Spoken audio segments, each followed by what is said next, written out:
continuing to think about like death and resurrection, or I guess reincarnation.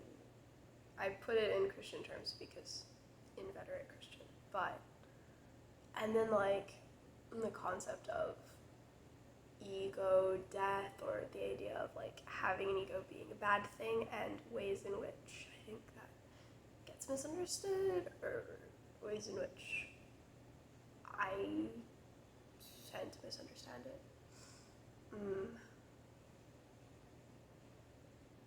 So I guess I'll preface this by an interesting thing that I have noted about the limitations and attachments, which are sort of the same thing, because if you are attached to something, hello, actually I have an illustration for this. Attached to something, then that means you're limited. Like if I'm holding on to this pencil, there are fewer things that I can do, and my hand is not free. And if there was a plane that considered pencils weapons, I couldn't get on that plane, etc.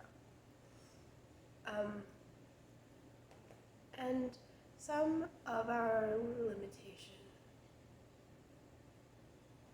are imposed on us, and then it's sort of whether you make the best of those or not, or like break through them, and some of them you choose. And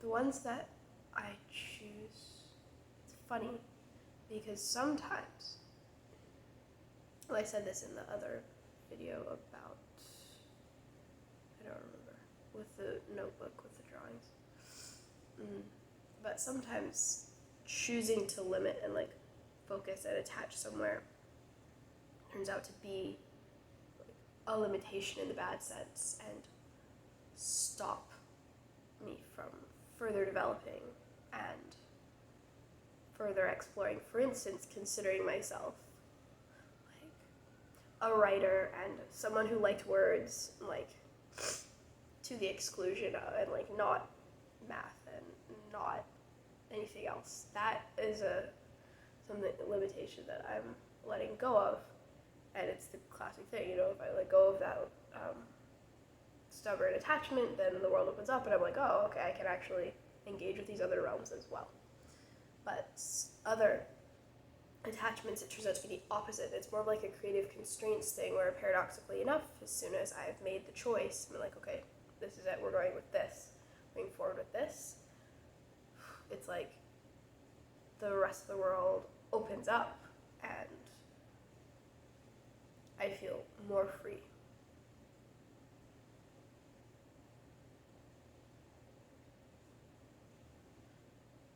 Yeah.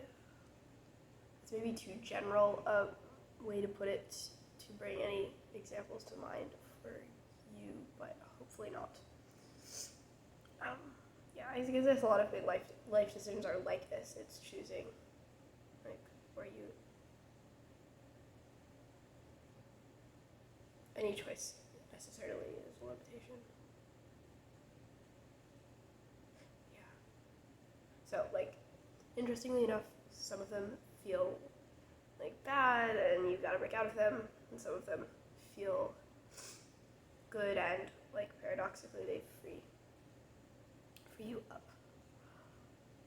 So when you think about it, to exist at all is to be limited in a certain way. It's the only way that anything exists. The etymology of exist being like X as in like out of, and I think about that a lot. But anyway, if it's gonna exist out of like just realm of pure being, or however, or not pure being, beyond being. This gets back into, I remember when I was into all the Christian mysticism. But if it's going to exist at all, that is by limitation. A tree has a certain shape, it's here, and it's not there. Our bodies exist by our, literally we are defined by our limitations. Which sounds very depressing, but it's true. And our attachments, like my finger is here, is not here. And have a certain like strength, and I can increase this slowly, but if I try to increase it too quickly or beyond my limits, I will break and it will be worse. And yeah, I have to accept certain limits. Or like, why do I think of the meme about the long lengtheners? So good. But yeah, that's not something you should do, is lengthen your lungs to 3 times. It's the wrong time of night for this video. I'm not super invested in it, so I'm just going off on all kinds of tangents. But yeah, we exist by limitation. We are defined, as in having, the edges of something defined and delineated by our limitations / attachments.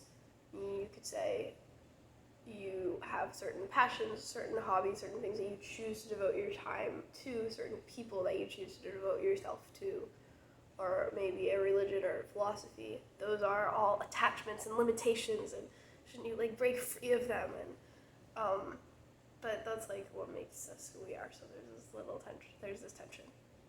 I mean, it stays a tension, but I think it's about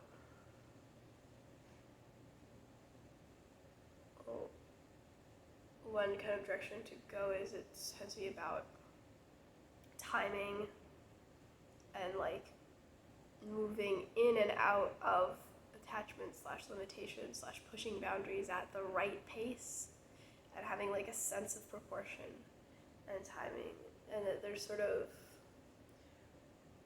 a season. I guess first you can't practically say just destroy all limitations and destroy all attachments and become truly free, because you would become completely formless and you literally wouldn't exist. However, we can all recognize areas in our life that we want to push, become less limited, become stronger, say, or emotionally stronger, or capable of empathizing with people outside of your in group.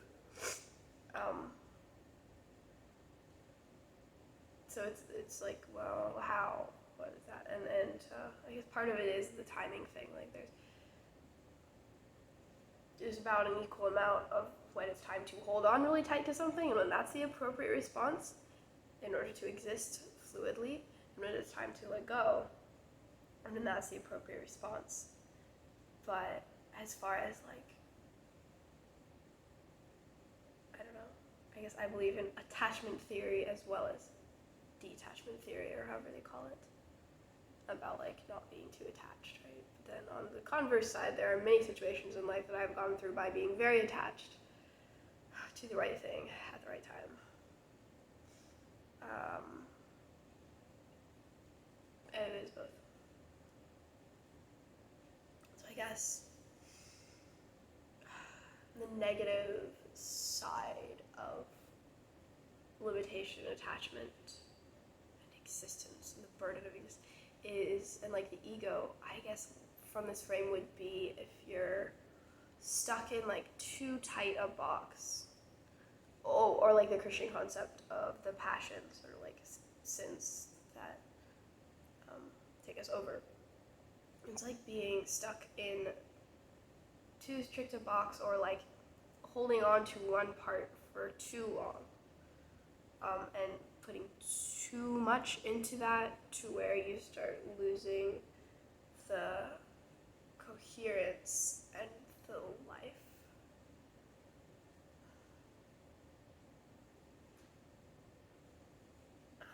No, I don't know about, but then I think you have to have a good intuition with this, because this also gets into the idea of balance and being obsessed. And to me, one can't just say across the board, don't be too attached to that, or like too obsessed with that as if those things were wrong in themselves. It's just a sort of, you have to have almost a sense of like, okay, this is as much as I need from this.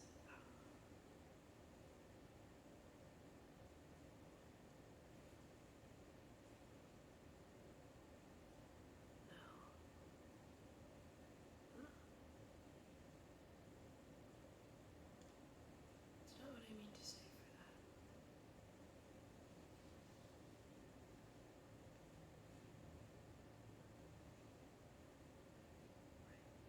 Well, I mean, if you do have a coherent system, or let's say like a shape that's defined by points, if you take one point, you pull it too far relative to the other points, you will, pull the shape out of shape. But it's really about feeling when that is happening more than just having some kind of, I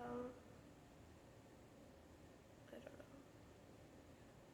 I respect people who are obsessed and like very driven in one area, and I think that because of the way that metaphor works, and because of the way that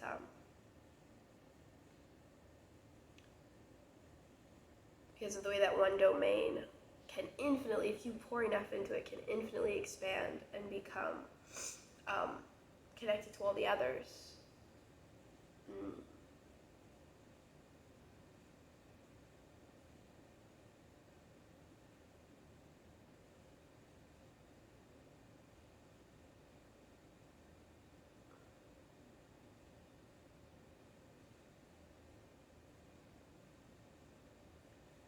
There are some situations in which you can almost pour in endlessly, like, I don't know, like loving a person, you are always going to find out more about them.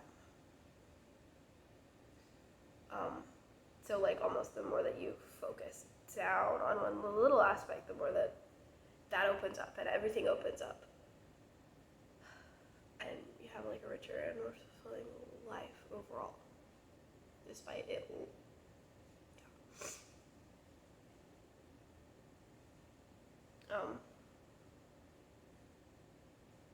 Like if you have a composer who just does music all the time, but then sees everything in those terms and is like a rich.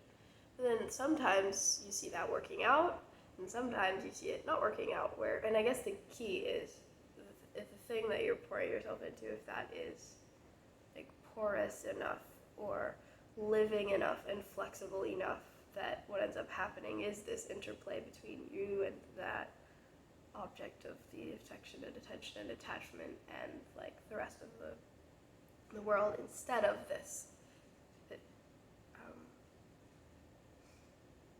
tightness and closedness. It's not closure. Sometimes English grammar is very clunky, but yeah.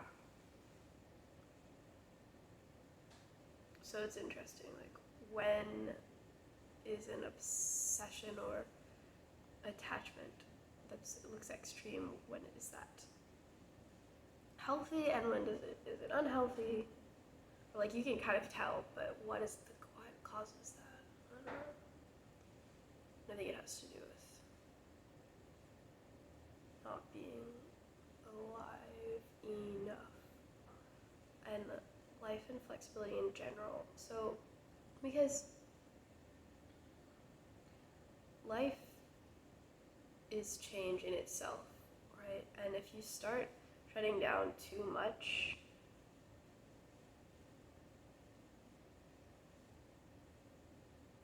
I guess you can be attached as much as you want to something, as long as you kind of leave the connections open between that and the rest of the world, so that you would be able to discern the right way to, but if you start shutting down too much, everything starts feeling like death and just becomes intolerable. On the level of attachments to kind of external things, say,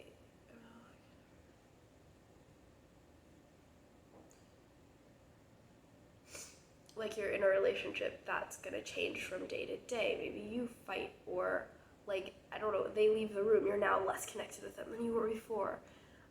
Or like they die, if you believe in an afterlife, like you consider that they're still around, but like that's a huge change. And like, are they now just gone, or etc. And on the side of like ego and personal and identity development, it's from the level of like we're always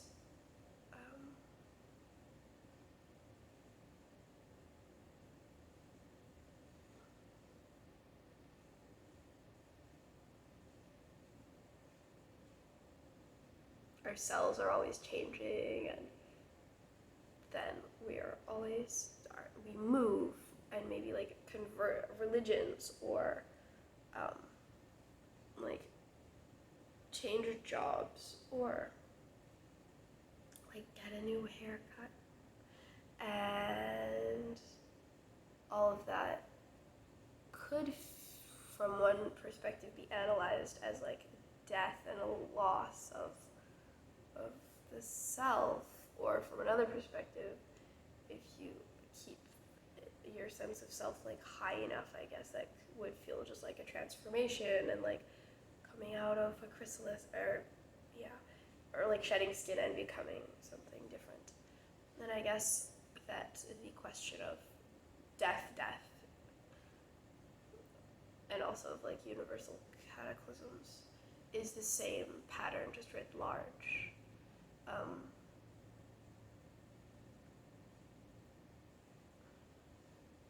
As plays out in all of life, and it just depends on whether you have if you're the one dying, presumably. I'm sorry, I really can't, I'm very detached these days from like, I speak very coldly, and I don't want to, and I don't. The condies right now are not conducive to my having a like universal love for mankind, and I don't like it. I want a universal love for mankind.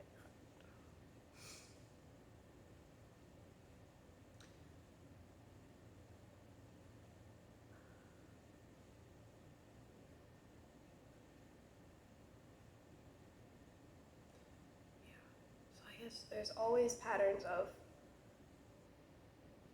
time, death, and change, like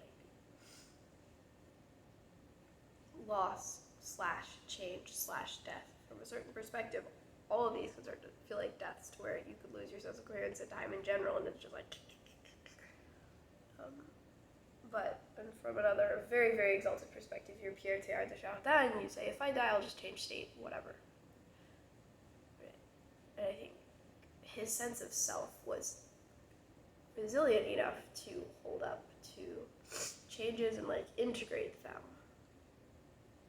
I don't think that means that he was detached from everything in the sense that we commonly think of the word detached. He certainly was very attached, if you read, to the earth, to God, to the church.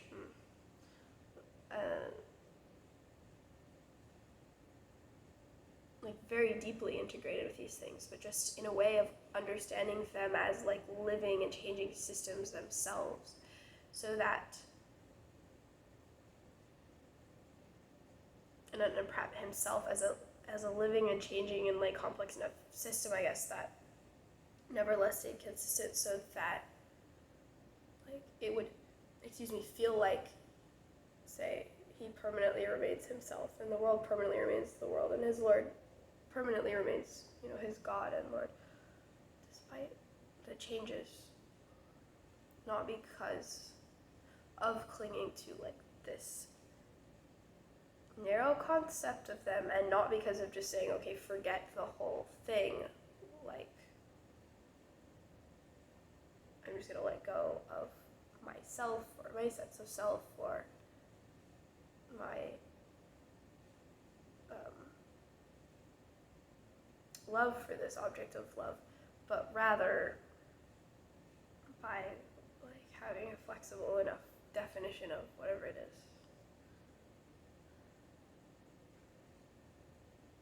And I think this has to do with, because I'm really puzzling over the Christian concept of like resurrection and the spirit of a person, I guess like their logos, their identity being preserved and then being put back into their body, and then how does that connect with other traditions that have a concept of us more being just like integrated into the whole cosmos, or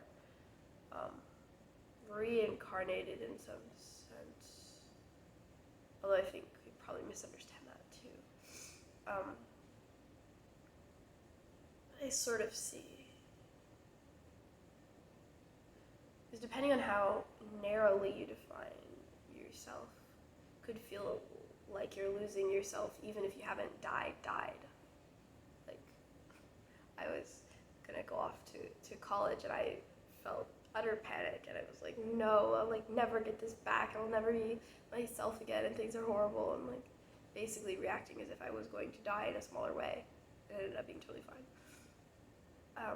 Or on the other hand, you could have such a large, not in the sense of abstract and vague, but in the sense of living and complex and flexible and alive concept of self that, again, whatever Pierre Teilhard meant when he said, I'm just going to change state.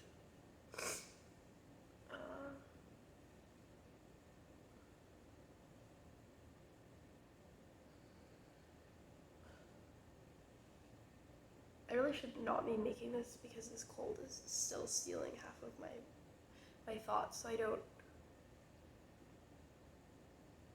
The things don't come to me that they should in the moment, but yeah. I guess I'm puzzling over the resurrection, and then like, could anything conceivably be said to be eternal or permanent, or that like the soul is permanent, or that like you remain a certain person, permanently, which a lot of it is defined by attachments, therefore your relationships are permanent, that any attachment or like identity is like, with all of the change and with the necessity for accepting change and the unlimited possibilities, what would it be for something to be eternal or to be permanent? And I think it's all ultimate. It depends on how you define the terms. And I guess, I sort of see it. But I think this also has to do with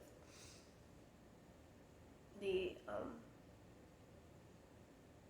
original and full Christian concept of hell.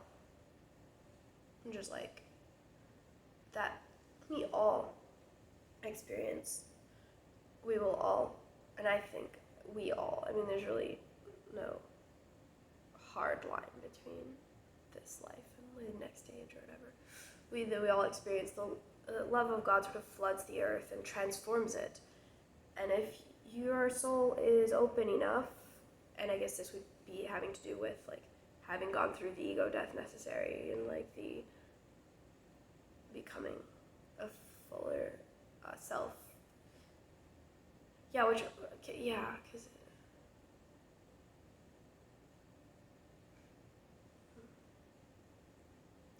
necessary in order to be resilient, because it goes together. Then you're going to experience that as transformation, but you feel like you remain yourself, or you're becoming a truer version of yourself. Versus if you're still stuck in that, like attached to the wrong things, or attached to things in the wrong way,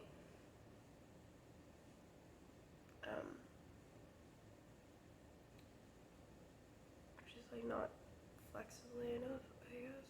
It would feel like hell, an eternal flame, and like eating at that part of you that is you.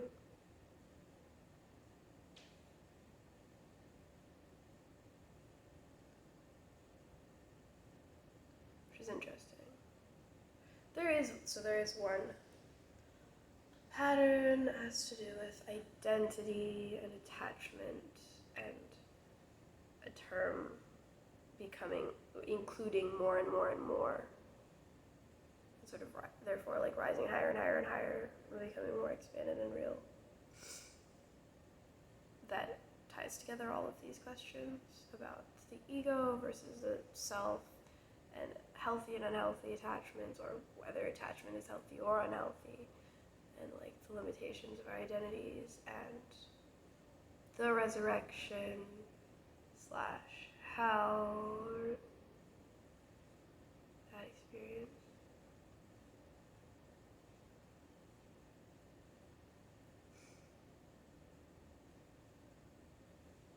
Which is hopefully faintly suggested, because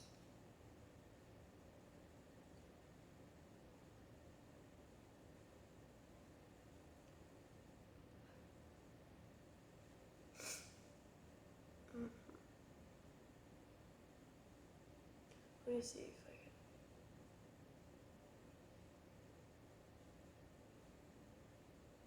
I'm just like using my intuition a